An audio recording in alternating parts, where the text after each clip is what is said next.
Welcome to the Africa Speaking Podcast.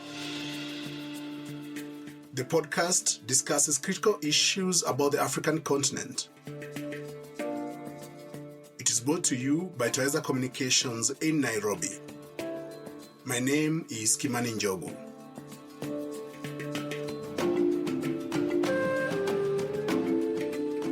Okay, so today we want to have a conversation about cash crop farming in Kenya specifically, but also in Africa.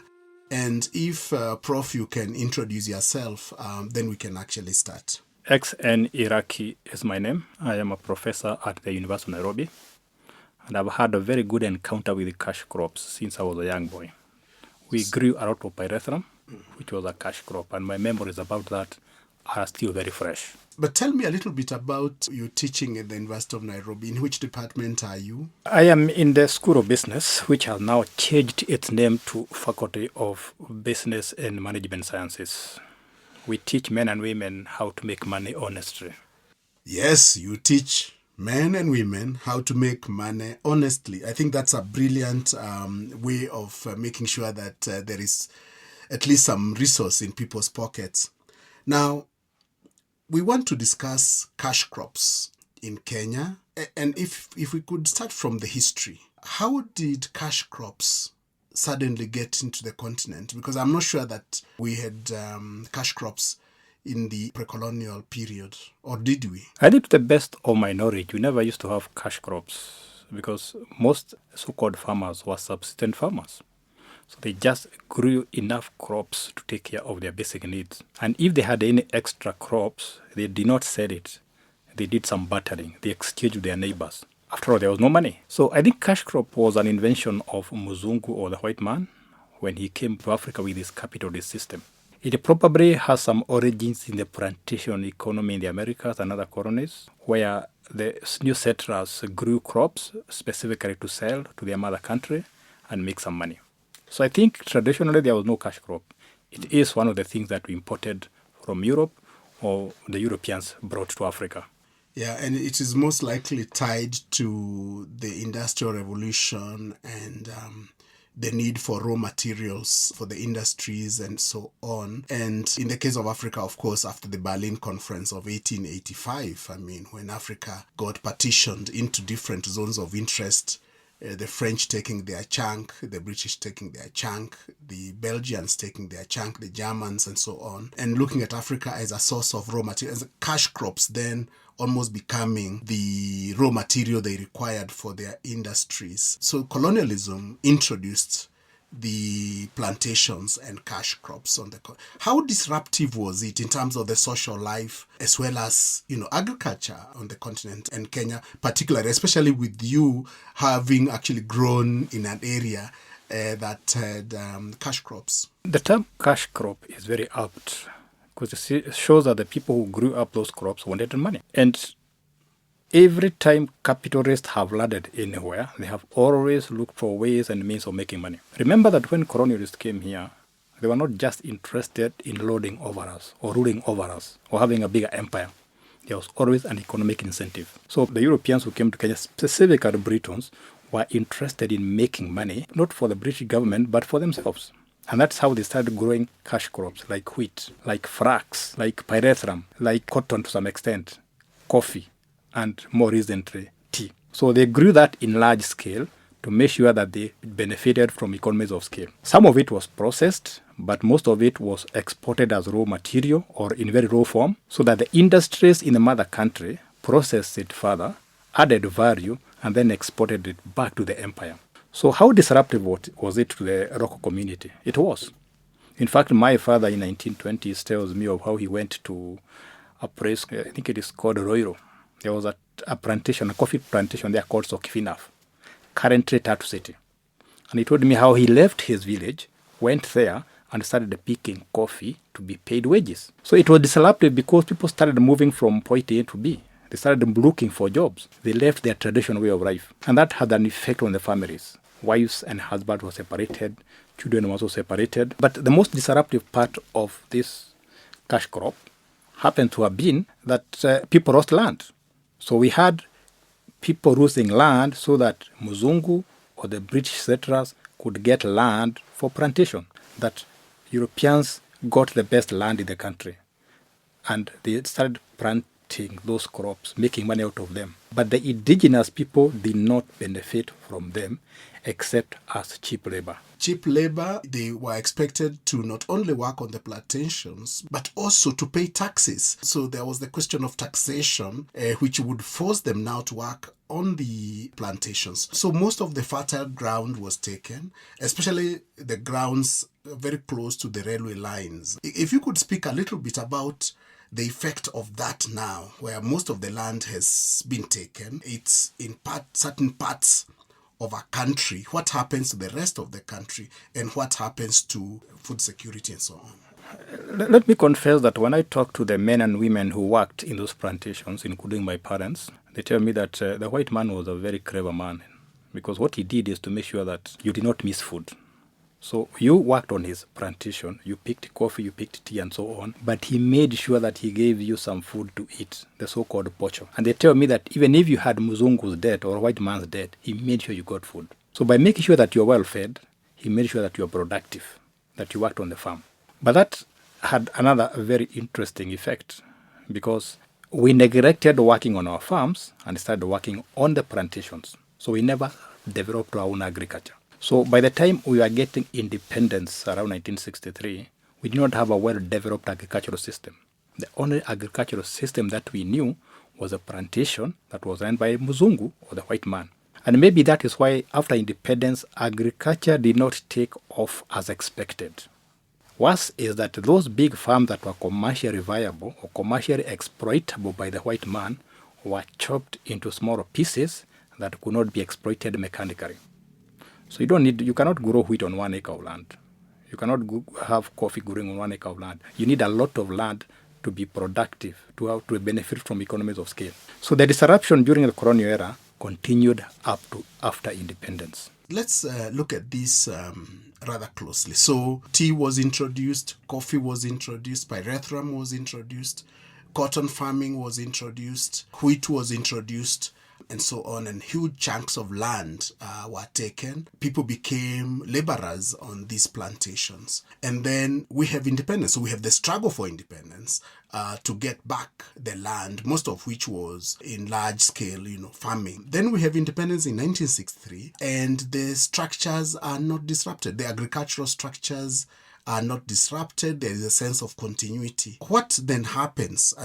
What's the effect of this disruption of agriculture, and especially within the context of a growing population and so on? I think, to be more exact, there was interruption, because when we got independence, remember, the freedom fighters were agitating for land, and the new government made sure they got land. So the former plantations that had house cash crops were subdivided into small farms. I remember in my village where I grew up, there was one white settler who had about 32,000 acres. Another one had 6,500 acres. Very big piece of land. So when independence came, those pieces of land were subdivided into 5 acres, 10 acres, 20 acres, which was too uneconomical. That was, the subdivision happened during the Mau Mau struggle through the Sonaton Plan. I think that was 1954, thereabouts. That was probably consolidation. Consolidation, But the subdivision happened after independence. Okay. Mm-hmm. So with those small pieces of land now being uneconomical, we did not produce as much as Muzungu. And that's why up to this day, we are still talking about food insecurity. So African smallholder farmers are growing cash crops on small pieces of land, say 5 acres. They need the money. So how much goes now to the cash crop, and how much goes now to, subsistence farming? That is a dilemma, because remember that after we got independence, the population went up. So we had more mouths to feed. And the African small-scale farmers are torn between, do I feed my family or do I go grow cash crops? And that's why if you go to some places like Kiambu or Moranga, it's not unusual to find that people are abandoning cash crops like coffee and growing food crops, because that's what is more urgent. So I think when we got independence, we probably did not plan very well into the future to realize that the small-scale farmers we are giving small farms will not benefit much from them. And some people have actually argued that we should probably have left some of those large-scale plantations, large-scale farms, so that people can go and get employed and get some money. the same way people get employed in towns or urban areas and get money at the end of the month. But that's where we are. Small-scale farmers, subdivided and economical, but we still need to grow food and cash crops. It's a very hard balancing act for the farmers, but we need to go beyond that. So from an economic point of view, do the small-scale farmers actually do they make enough money from the cash crops, or would they be better off just farming and growing their own food and ensuring that they are food secure without the couple of shillings they get from the cash crop? Or what are your thoughts about this? Up to around 1990, before the economy was liberalized, the small-scale farmers were doing very well because the economies of scale that the white man used to use were being used by the small-scale farmers through cooperative unions. They would back their crops, whether it's pyrethrum, whether it is coffee, whether it is tea. They would put it together and bulk, and they would benefit from better prices and economies of scale. But after the liberalization of the economy in 1990, most of those cooperative societies died. I can tell you up to now, 30, 40 years later, my parents are still owed some money for the pyrethrum they delivered to the Pyrethrum Board of Kenya. So you can see now what happens. The cooperatives die. We go to the so-called market economy, and guess what happened? There was a vacuum, and that's where the brokers came in. They started buying cash crops and even food crops like potatoes from farmers at very low prices. And that is why the plight of farmers in this country has continued to deteriorate. That is why when we were educated by cash crops, it's very hard to do that today because the economies of scale that we benefited from cooperatives are not there. Every farmer is on his own, and the brokers and the middlemen are having it very good. So the brokers, the middle people right there trying to make money off the farmers. The farmers are sweating it out, but not really benefiting from the cash crops and not benefiting from food crops. And I would like us to think a little more about the whole question of manufacturing, where somehow there was the opportunity to grow industries for processing some of these cash crops. But how have we done with regard to that, and what's the problem of not developing that part of the industry? That's the saddest part of agriculture or farming in this country. Recently, I went to UK and I was taking some tea in a small restaurant. And the waiter, who happens to have been an English girl, asked me, you want tea? What type of tea do you want? English? She mentioned something else. And I told her, there's nothing like English tea. And she was very surprised because she told me that we have always taken English tea. I told her, English tea that you call English is actually Kenyan tea or Sri Lankan tea or Malawian tea. But the reason why I'm giving you that background is one of the reasons why we did not get industrialized and come up with agro industries is because we could not blend our products such that they could be bought globally, like English tea or Del Monte pineapples and so on. So because we could not market our products globally, the multinational corporations were able to do that. The small-scale farmers could not do that. And that's why we are stuck in a rut between subsistence, between not growing cash crops, and the plight of the farmer is very poor. We had that opportunity, but we did not exploit it. Even today, if you look at our government policy documents, they still talk about value addition. But value addition does not happen. You must always have a market that is going to buy your value-added products. It is also as in Kenya because we don't like taking our own. If you go to Kiambu, you'll find coffee growing when you look through the window, but you'll be served tea, which is very strange. But if you go to Ethiopia, they probably will take their coffee because they like it. So I think it's a cultural issue, but also the fact that we not hit the iron when it was hot, agriculturally speaking. So we were not able to develop industries to process our agricultural products. And of course, I mean, I think you're right that the market for some of these cash crops is not local market, it's actually global market. But strangely, the farmers are not consuming the product and they are not also benefiting from the product. And it's true, coffee is overpriced. I mean, we grow a lot of coffee, but it's very, very difficult buying the coffee beans. It's very expensive. It's very true because the value is ended, it becomes more pricey. It becomes more pricey and we cannot afford. So let's move on to two little things. One relates to the pace of urbanization. So most of the urban areas grew around the railway line. And again, it's along the railway line that we have the cash crop farming. Because of logistics and transport. Because of logistics and transport. So what is the effect, in your view, of urbanization on the cash crop, farming, especially in areas that are close to Nairobi, close to Nakuru, and so forth and so on? I think you are looking at a very important issue in the growth of this country, because when we started urbanization, and urbanization is still very low in this country but growing very fast. A lot of people are going to the urban areas. People needed land to settle, to build houses and homes. But remember what you said earlier, that most of these towns grew next to the railways. We have the legacy of the railway line. If you look at the big towns in this country, they're always next to a railway line. Nanyuki, Nyahururu, Thika, Nairobi, Nakuru, Eldoret, Butere, and so on. So what has now happened is, because of that urbanization, which was centered around the former railway centers or railway stations, people are demanding land. And the land they are buying, unfortunately, happens to be the most productive land.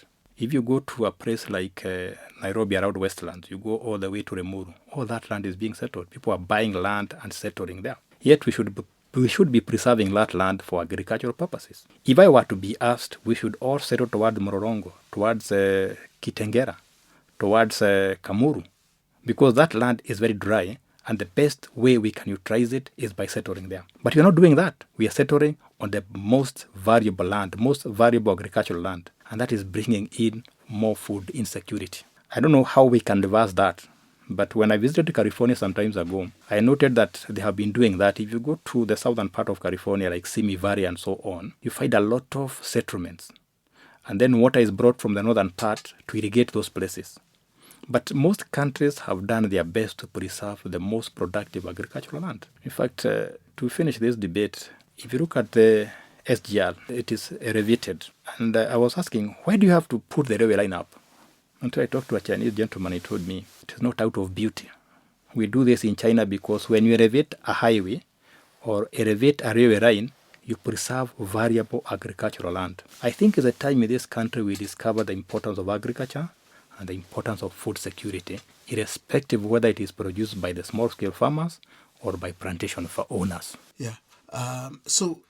Finally, we are thinking about the socioeconomic transformation of the continent and the ways in which this could be achieved. And of course, land is critical to this socioeconomic transformation. In your view, should we, if we were to reimagine large-scale investments in cash crops, and also within the context of climate change and so on, what would we need to do? I mean, because it seems as if we are in a fairly tricky situation. We are experiencing climate change, we are experiencing population growth, we need resources, but we cannot get rid of cash crops completely. Or can we? Is it possible for us to get rid of cash crops? Or can we reconfigure the ways in which we do agriculture? And what would it take for us to reconfigure? That's a very broad question and needs a lot of rethinking, probably a paradigm shift. And you mentioned something earlier that we probably should have taken more seriously, the Swinnerton Plan. If I can remember, around 1956-57, there was land consolidation in central Kenya. So that if you had 10 pieces of land, they were put together and became one piece of land. So it became much easier to exploit or to farm. Maybe we need something like that. We need the government to become bold enough and tell us, can we start consolidating land so that this land becomes more productive and more easier to exploit so that you can use machines and so on. But you are going to go against a culture that believes that land must be subdivided. Land must be inherited. Maybe we need to start thinking like Britons, where one time the eldest son inherited all the land and the others did not inherit anything, so that you stopped land from being subdivided. I don't think that is going to happen. But back to your question, if we have to transform this country economically, we cannot avoid land, because that is the center that's how we become urbanized. That's where we get food. And I must say, that's also where we are buried. Although with the current changes in culture, we might not think about cemeteries anymore because people want to be cremated. So there are a few things we can do to transform our socioeconomic thinking. One, let's see food security as a national security issue. Because if a country cannot feed itself, it's not worthy to be called a country. Number two, let's not see land culturally. Let's see it as a factor of production. So that if land is not benefiting you, you should not feel ashamed of selling it to the people who can exploit it.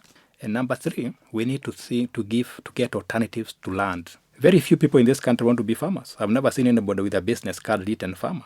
And if you get one, please give me a call. So the best alternative would be industrialization, so that we become manufacturers, we become innovative like Korea and Singapore and other countries. So that those young men and women growing up in the countryside don't think about just owning a piece of land. They let people who want to be farmers do the farming. Then they can go to manufacturing, they can go to entrepreneurship and other areas. That will not happen today, but it's something we can try. Let me pose the question to you. Do you think that African countries are budgeting enough for agriculture and farming generally? Do you think that we are putting enough money in agriculture across the continent? The answer is simply no. We don't put enough money to agriculture. Even if you look at the loans, the amount of credit that is given to agriculture, it is minimal compared with other areas. So we have not taken agriculture with the seriousness it deserves. If you go to the US, only about 3% of the population are farmers, but they're able to feed the whole nation. If you look at this country, agriculture probably has, I don't know the percentage, but maybe 25% of the Kenyans derive their livelihood from agriculture, but we still can't feed ourselves. The reason is simple. We don't put enough resources, even labor, to agriculture. The people who are in agriculture, by the way, are there because of circumstances. I've never seen a young man saying my dream is to become a farmer. So I think we need to put more money into that area, whether it's at the national level, at the county level, even at the family level. Because food is a very important part of our life. We cannot escape it. Absolutely. And I really like what you said about food as a critical, security issue, because hungry people can be very angry and yes, can do all sorts of things because they are angry. That's true. Thank you very much, Prof Iraki, for really sharing with me your thoughts about cash crop farming in Kenya. And of course, we've looked at this from a historical perspective and imagined even the future of farming and its effect on our lives. And I hope that you'll be available for additional discussion with me on similar matters in future. I'll be very available in future to discuss such matters that are of importance to the country. It was my pleasure. Thank you. This concludes our episode of this podcast with Professor XN Iraki of the University of Nairobi. Thank you for listening to the Africa Speaking Podcast. Join us in our next episode, brought to you by Twaweza Communications. My name is Kimani Njogu. For any comments and views, you can reach us through our website, www.africaspeaking.org. You can also reach us on Facebook, Twaweza Communications, or on our Twitter handle at TwawezaComs. You can also write to us on email info@africaspeaking.org.